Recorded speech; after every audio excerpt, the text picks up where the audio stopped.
Immobiles, ces organismes se nourrissent du plancton animal qu'ils filtrent de l'eau de mer, soit de manière active, comme chez ces acidies, qui possèdent deux ouvertures. L'eau est pompée au niveau d'un premier siphon inhalant, puis tamisée au passage d'une sorte de peigne qui va retenir les micro-organismes et finalement expulsée par un siphon exhalant. Les gorgones filtrent quant à elles l'eau de manière passive lors de son passage et s'orientent donc perpendiculairement au courant dominant. Dans le parc de Raja Ampat, le corail est en pleine forme et offre toutes les possibilités d'abri pour la faune marine. Sa structure en 3 dimensions décuple le nombre des cachettes que les organismes du récif se partagent, se disputent ou s'accommodent. La présence du corail rassure, attire la vie, concentre la vie et l'alimente.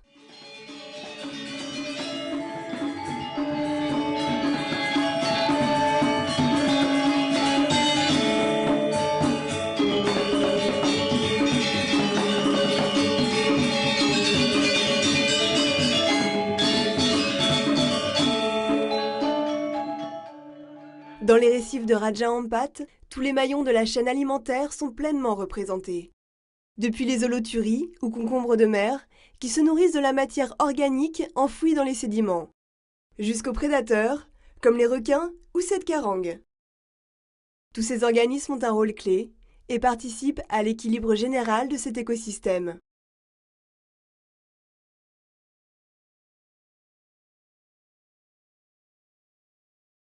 Voici maintenant un petit aperçu de la diversité et de la vitalité des coraux constructeurs que l'on trouve ici. Les récifs se développent sur des fonds rocheux éclairés et grandissent vers la surface de manière à recevoir toujours plus de lumière, s'élancer vers le ciel ou s'étendre telle une parabole. En effet, ces coraux, bien qu'animaux, hébergent dans leur tissu des petites algues microscopiques unicellulaires appelées zooxanthelles. Ces zooxanthelles symbiotiques utilisent l'énergie solaire et les éléments inorganiques dissous pour produire une partie de la matière et de l'énergie nécessaire au corail pour sa croissance. Cet apport peut représenter jusqu'à 70% pour certaines colonies. Se répartir et adapter leur forme en fonction de la force hydrodynamique des vagues, en forme de plateau, de boule, branchue, en croûtante ou en feuille. Chacune de ces colonies, identifiables par leur forme, leur couleur, sont toutes constituées d'une armée de petits polypes qu'on peut assimiler à des anémones en miniature, qui possèdent toutes le même patrimoine génétique, le même ADN, issu des divisions successives à partir d'une même et unique cellule embryon. Les chercheurs ont estimé que les plus vieilles colonies de coraux pouvaient être âgées de 5000 ans. Il existe aussi des coraux mous, qui ne participent donc pas à l'édification des barrières récifales. Leur maintien est assuré par des petits osselets, les spicules, et sont littéralement remplis d'eau de mer sous pression.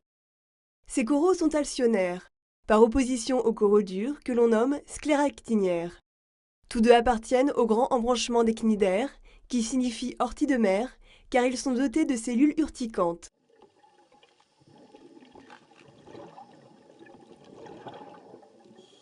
Les récifs coralliens sont vraiment de jolies maisons. Le monde du silence donne une sensation de paix, qui n'est qu'illusion. Ici, règne une violence inouïe. Dès la naissance, une lutte féroce s'engage pour la survie de chacun dans un monde de compétition où tous les équilibres sont précaires. La vie des animaux marins n'est ni oisive, ni facile. Dans la nature, il n'y a pas de pitié, pas de générosité, mais il n'y a pas de cupidité ni de mépris non plus.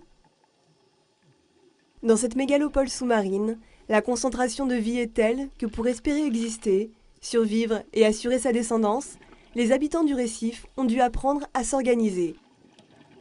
Au fil de l'évolution, chaque espèce vivante a mis au point des stratagèmes pour s'assurer la nourriture, la protection et l'espace. Le mécanisme de la sélection naturelle a permis aux espèces les mieux adaptées de survivre et les pousser si besoin à toujours plus de spécialisation. Dans les milieux sains, le facteur limitant est toujours la quantité de nourriture. Et le premier enjeu, manger et ne pas être mangé. Les espèces ont pu se spécialiser dans l'attaque, dans la défense, dans la fuite, sur un spectre de nourriture très ciblé, mais aussi dans les services qu'ils rendent, dans les espaces qu'ils occupent.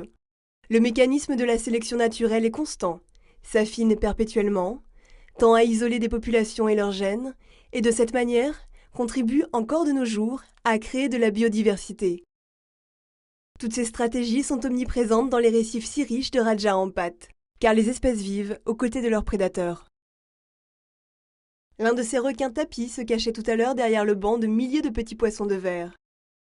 Certaines fois, en contournant simplement un rocher, le décor peut être radicalement différent et nous paraître plus sombre et hostile. Il n'est pas interdit d'avoir peur des requins, mais il ne faut jamais oublier que bien plus que les dents de la mer, ce sont avant tout les seigneurs de la mer. De nombreuses espèces sont aujourd'hui menacées, car pêchées de manière souvent illégale pour le commerce de leurs ailerons. À cause aussi d'une stratégie reproductive atypique. Ils atteignent l'âge de la maturité sexuelle tardivement, suivi d'une période de gestation longue, de 7 mois à 2 ans, et un nombre de petits par portée généralement faible. L'effondrement exponentiel de leur stock est dramatique, quand on connaît leur importance dans la chaîne trophique, car ce sont aussi les éboueurs de la mer. Sa tête plate comme son corps ne nous laisse entrevoir aucune dent, et on remarquera plutôt les expansions cutanées tout autour de sa tête. Elles sont là pour parfaire son camouflage et le rendre invisible à la vue des animaux qui passeraient à sa portée, lorsque justement il est tapis sur le fond. Le pire qu'on ait à craindre de ce requin n'excédant pas les 1,25 m de long serait de ne pas le voir et de se faire alors surprendre. La technique du camouflage est très souvent utilisée par les animaux du récif. Toujours lors de l'approche de chasse ou au contraire pour se protéger. Les rascasses de toutes les mers sont douées pour le camouflage et savent aussi se poster. Ont-elles une bonne vue? Le poulpe mimétique peut faire varier ses couleurs de manière très fidèle à son environnement afin de paraître très banal. Avec une finesse et une réactivité rendues possibles grâce à un sens visuel très développé, allié à un système de cellules pigmentées de sa peau très performant.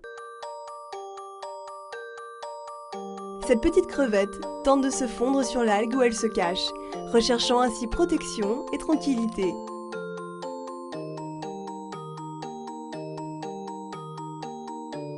Tout comme ce coquillage allongé qui imite parfaitement la couleur et l'apparence de la gorgone où il s'abrite.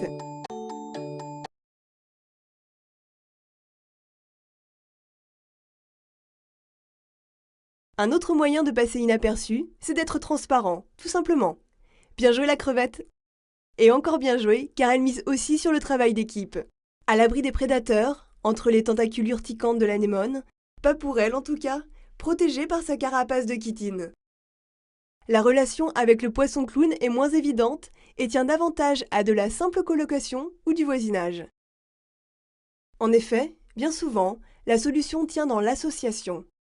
La symbiose entre les poissons clowns et leurs anémones en est l'exemple le plus populaire. Une autre association tout aussi vitale existe entre cette blénie, qui assure la vigie, et cette crevette aveugle. Infatigable, celle-ci déblaye avec efficacité et minutie les sédiments qui obstrueraient l'abri qu'ils partagent. À l'extérieur, elle garde en permanence l'une de ses antennes en contact avec le corps du poisson partenaire. Le mutualisme est une autre catégorie d'association. Cette fois non essentielle, mais profitable aux deux partenaires. Comme chez ce poisson labre nettoyeur qui offre ses services de déparasitage. Il vient se nourrir des parasites présents sur la peau, dans les branchies et la bouche de tous autres poissons. Égard à celui qui viendrait croquer ce gentil médecin. Il sera à coup sûr mal vu par tout le récif.